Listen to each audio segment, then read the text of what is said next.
I would like it. To you and to all the victims of the war.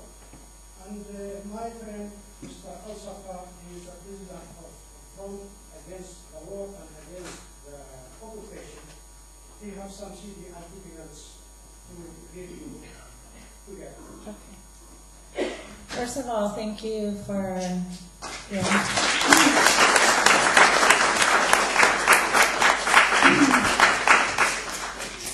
you know, to me, to say that I regret what my country's done to Iraq, that's not even a word. You know, I don't even have a word for how much I regret what's happened. Thank you. Thank you. Thank you. Thank you so much.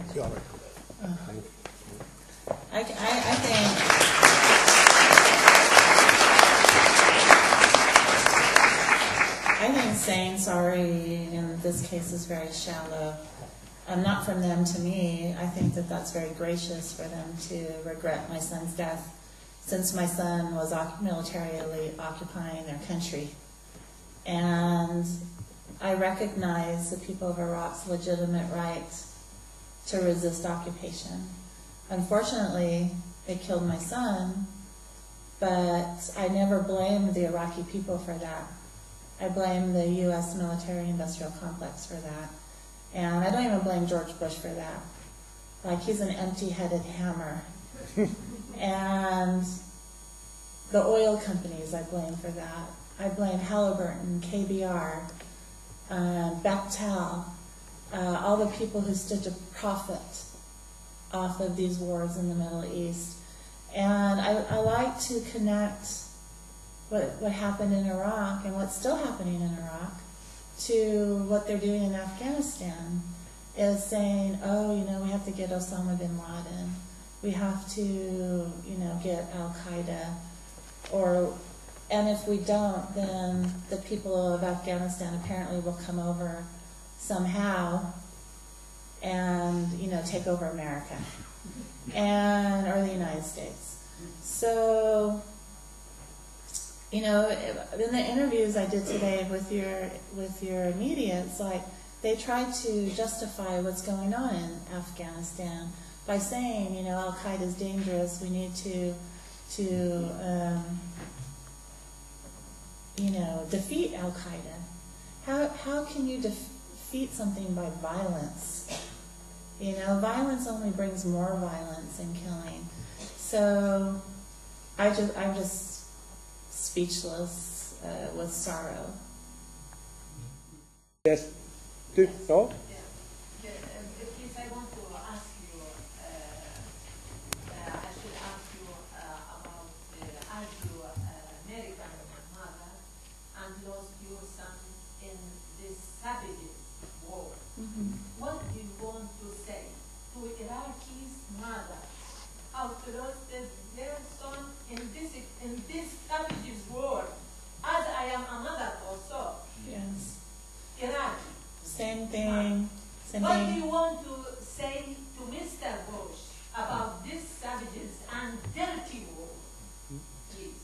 Well, first of all, to Iraqi mothers, you know, I've had correspondence with Iraqi mothers. I had correspondence with a mother who was in this of a son who was killed in the same battle that killed my son, and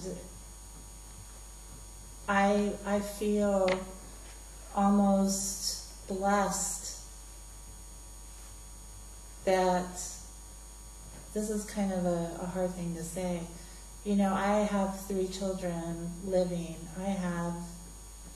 I live in a place that's not being bombed. You know, I live in a place that has we have electricity, we have water, we have relative safety compared to the people of Iraq. And like I told the gentleman over there, I have no words for my sorrow for what my country's done to Iraq. And I've done everything I can, you know, everything that's humanly possible to try and atone for my country and for my own part in what happened So I have no words that can express my sorrow. But I know that the worst thing that can happen to a mother is losing her child. Whether it's from cancer, car accident, needless war, there's nothing worse. You know, you want to bury yourself when you bury your children.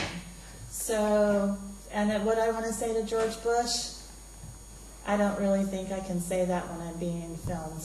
You know, it involves many, many dirty words. So, but like I said, George Bush is a problem. You know, thank God for Montader al-Zaidi that threw his shoes at him. You know, and I wish when I had been near him, I would have thrown my shoes at him. But he needs to go to prison.